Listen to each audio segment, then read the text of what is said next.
Assalamualaikum warahmatullahi wabarakatuh. Hai, kami kelompok 6 dari R3B ingin membahas tentang uji Lily Force. Kami beranggotakan Bahesti Zahra, Fatima Azahra, Febi Anissa, dan Holly Atwi Septiviana. Sebelum lanjut ke materi, jangan lupa subscribe, like, komen, dan nyalakan lonceng notifikasinya. Pembahasan materi. Pembahasan materinya ada 4. Yang pertama yaitu pengertian uji Lily Force, yang kedua syarat uji Lily Force, yang ketiga signifikansi uji Lily Force, dan yang keempat langkah-langkah uji Lily Force. Pengertian uji Lily Force.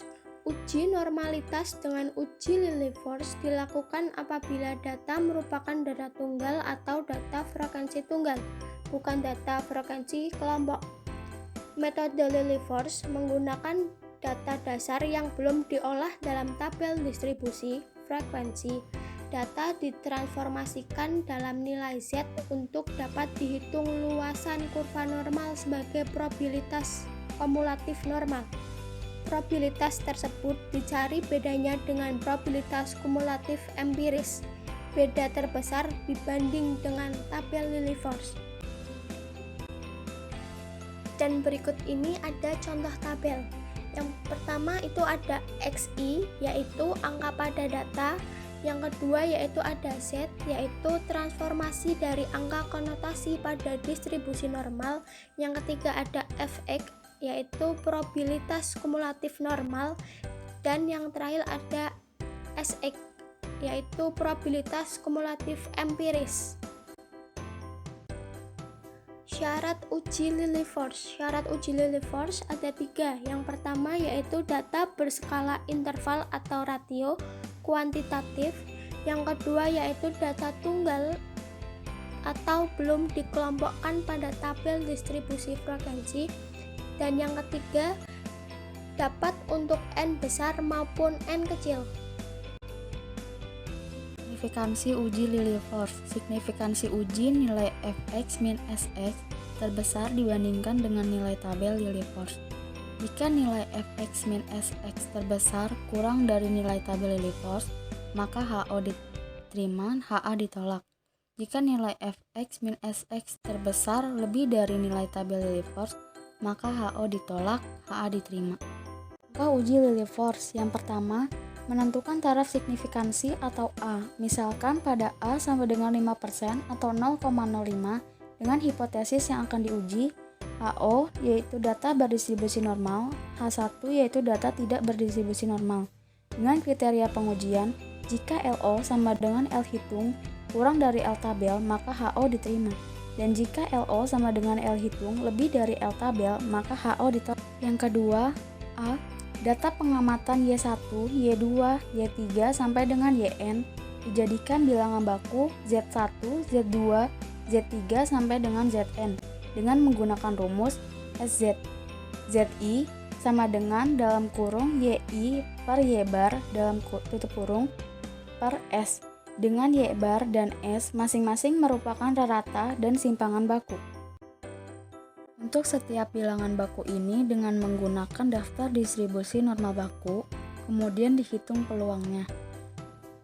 Rumusnya FZI sama dengan P dalam kurung Z kurang dari sama dengan ZI tutup kurung. C. Selanjutnya dihitung proporsi Z1, Z2, Z3 sampai dengan Zn yang lebih kecil atau sama dengan ZI. Jika proporsi ini dinyatakan oleh SZI, maka rumusnya SZI sama dengan banyaknya Z1, Z2, Z3 sampai dengan Zn per N. D. Hitung selisih FZI min SZI, kemudian tentukan harga mutlaknya. E.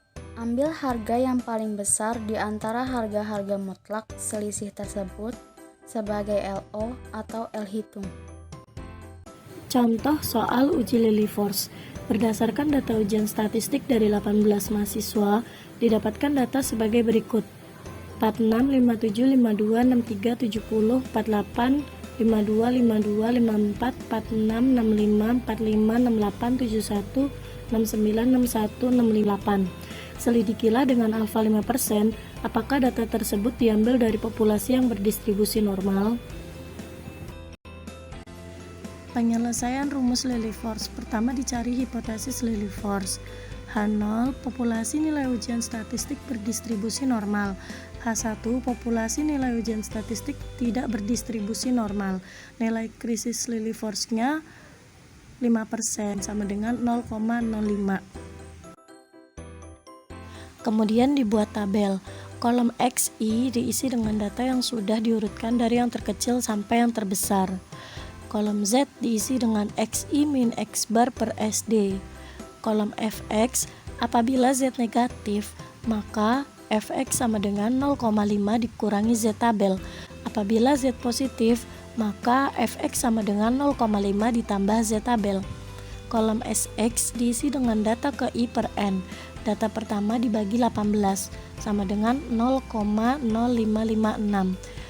Kolom Fx min Sx mutlak diisi dengan pengurangan Fx dan Sx di kolom sebelumnya. Nilai Fx min Sx mutlak tertinggi sebagai angka penguji normalitas yaitu 0,1469. Nilai kuantil penguji Lilliefors dengan alfa 0,05 dan N18 yaitu 0,2000 dilihat dari tabel Lilliefors pada lampiran. Daerah penolakan Lilliefors menggunakan rumus 0,1469 mutlak lebih kecil daripada 0,2000 mutlak, berarti HO diterima, HA ditolak. Kesimpulannya, populasi nilai ujian statistik berdistribusi normal. Setelah kalian menyimak video yang telah kami sampaikan, kami menyediakan soal latihan loh. Jangan lupa dikerjakan ya. Selamat mengerjakan. Sekian penjelasan dari kelompok kami. Mohon maaf jika ada kesalahan ataupun kekurangan, dan terima kasih telah menyimak video kami.